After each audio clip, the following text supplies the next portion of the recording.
Syphilis was the great phantom of the royal age, a disease passed in secret, suffered in silence, and buried in shame. It did not storm castles or demand battle. It slipped quietly between silk sheets, hidden behind kisses and courtship. In a world ruled by bloodlines and heirs, syphilis struck where it hurt most, in the bodies of kings and queens, in the wombs of future mothers, in the minds of rulers whose sanity unraveled with each passing stage. It disfigured faces, poisoned children, destroyed marriages, and brought dynasties to their knees. It was the disease no one dared name, but everyone feared. While physicians whispered of bad humors and prescribed mercury as cure, palace corridors echoed with the unspoken truth: syphilis was everywhere. From majestic emperors to scandalous princes, its reach was relentless. In this countdown, from number 10 to number 1, we uncover 10 royals whose lives, and sometimes empires, were devoured from within by a disease that cared nothing for crowns. Number 10. King Louis I of Portugal.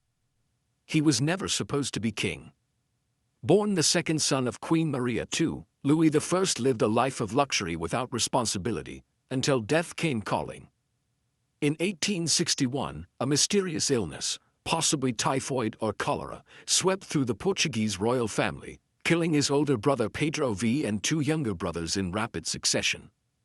Louis, the quiet bookworm who loved Shakespeare and poetry, suddenly wore the crown. Pressured to secure the fragile dynasty, he married Maria Pia of Savoy, a 14-year-old Italian princess who adored her artistic, charming husband. But behind palace walls, the marriage was poisoned by infidelity. Louis, ever the romantic, continued his affairs, most infamously with an actress named Rosa de Lima. As the queen wept and withdrew, the king exposed himself to far more than scandal. Somewhere in his web of lovers, Louis contracted syphilis. For years it lingered silently, but in 1887, it struck back with terrifying force. The disease attacked his nervous system, sending him into violent mood swings, crushing depression, seizures, and finally madness. The once gifted scholar became a ghost of himself, and in 1889, at just 50, King Louis died, not from war or rebellion, but from the slow, shameful rot of a disease no crown could stop. Number 9. Shabad II of Persia. Crowned at just 9 years old, Shabad II ruled over the mighty Safavid Empire with confidence, ambition, and surprising maturity.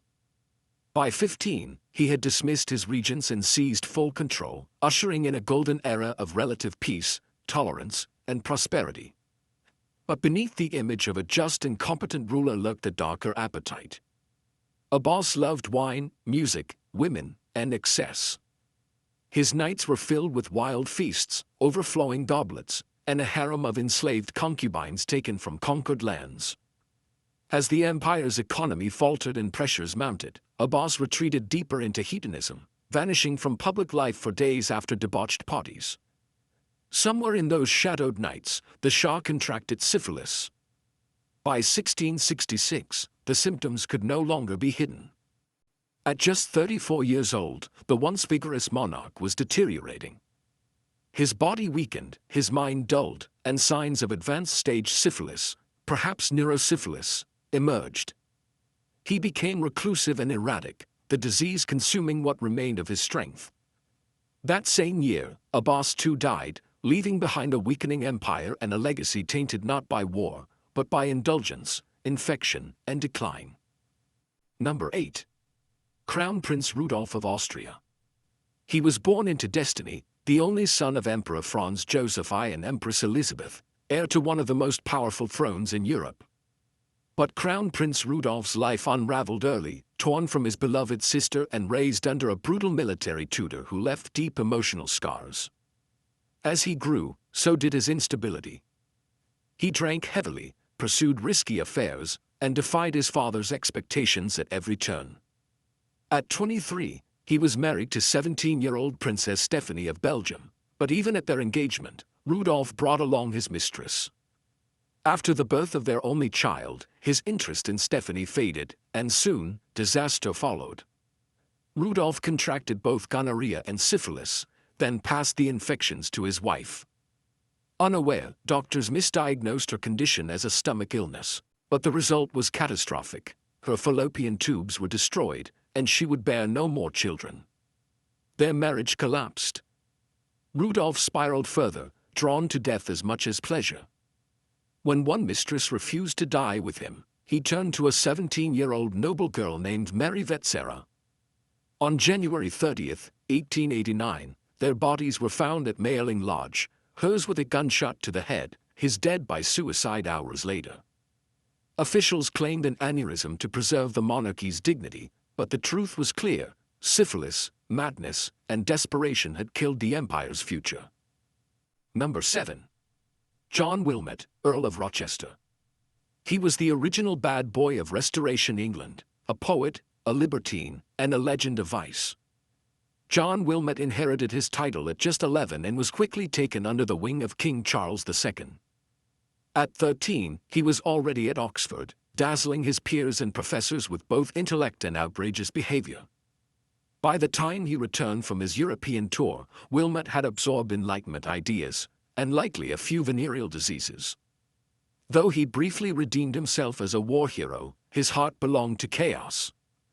He abducted the heiress Elizabeth Mallet, was imprisoned in the Tower of London, then later married her and fathered 4 children. But domesticity never tamed him. Wilmot returned to London's darkest corners, joining the infamous Merry Gang, a band of aristocrats dedicated to drink, theatre, and seduction.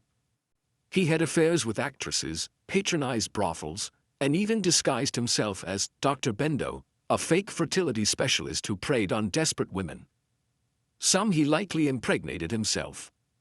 Behind the satire and brilliance of his poetry was a man in free fall. By his early 30s, syphilis had consumed him. His nose collapsed, he went blind, lost control of his body, and suffered delirium. In 1680, at just 33, John Wilmot died in agony, his mind and flesh ravaged by the very indulgences that had defined his fame. Number 6. Emperor Joseph I of Austria. From the moment he was born, Joseph I was destined for greatness. The eldest son of Emperor Leopold I, he was groomed to rule and surrounded by Enlightenment thinkers, lavish art, and a steady stream of aristocratic admirers. But beneath the polished surface was a young man consumed by pleasure. Even before ascending the throne, Joseph earned a reputation for relentless womanizing, indulging in affairs with nobles, actresses, and commoners alike. His mother, Empress Eleonora, desperate to curb his excesses, arranged a marriage with Wilhelmina Amalia of Brunswick, a serious, devout woman 5 years his senior. But duty meant little to Joseph. Every time he traveled, his friend Count Alphonse supplied him with young village girls. Even noblewomen were drawn to his magnetic presence, including Countess Marianne Paffy, who became his official mistress, a scandal in conservative Vienna. Then came the fall. Joseph contracted syphilis, allegedly from a palace servant's daughter, and whether through ignorance or cruelty, he passed it to his wife. Wilhelmina, devout and naive, believed her painful symptoms were a punishment from God. She prayed for healing, and for a son. She received neither. The disease rendered her infertile, and with the death of their only male heir, the Habsburg succession teetered on collapse. Joseph reigned for just 6 turbulent years, plagued by military failures and rising tensions. On his deathbed at 32, ravaged by disease, he promised to finally be faithful. But death came first, and with it, the slow unraveling of his dynasty. Number 5. Ivan the Terrible of Russia. To his subjects, he was Tsar Ivan IV, the first to claim the title Tsar of all Russia. But history remembers him simply as Ivan the Terrible. Born into chaos and crowned at just 16, Ivan's rule was marked by brilliance and bloodshed. He modernized the Russian state, reformed laws, and expanded his empire with ruthless efficiency. But behind the throne, something darker festered. As the years passed, Ivan became increasingly paranoid, violent, and erratic, traits that many historians now believe may have been worsened, if not caused, by late-stage syphilis.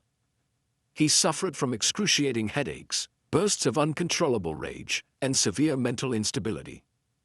He beat pregnant women, tortured nobles, and in a fit of madness, even murdered his own son with a blow to the head. The once powerful Tsar spent his final years hunched over in pain, his body trembling, his mind fractured.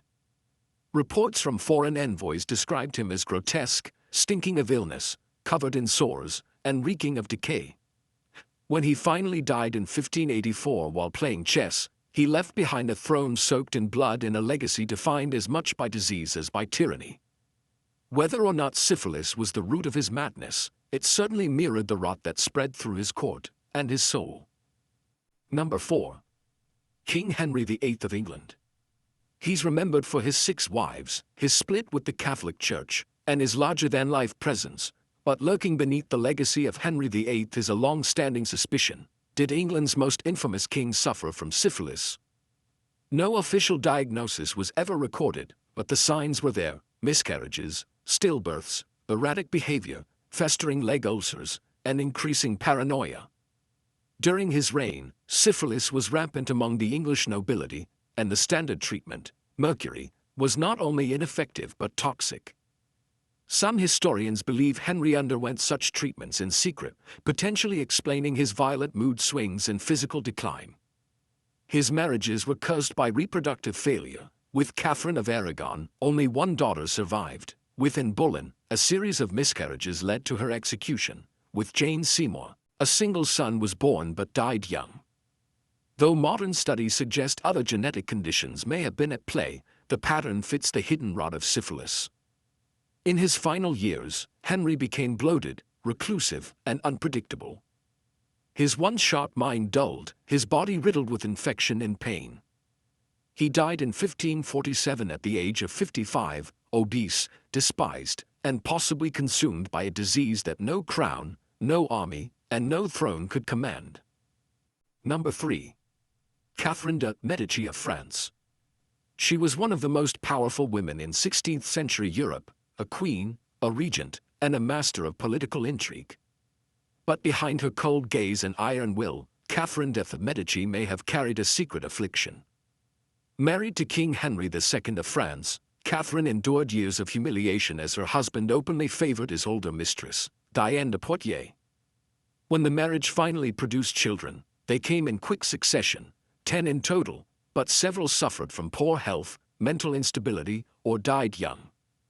Some historians and medical scholars have suggested that both Catherine and Henry may have been infected with syphilis, likely contracted through his extramarital affairs.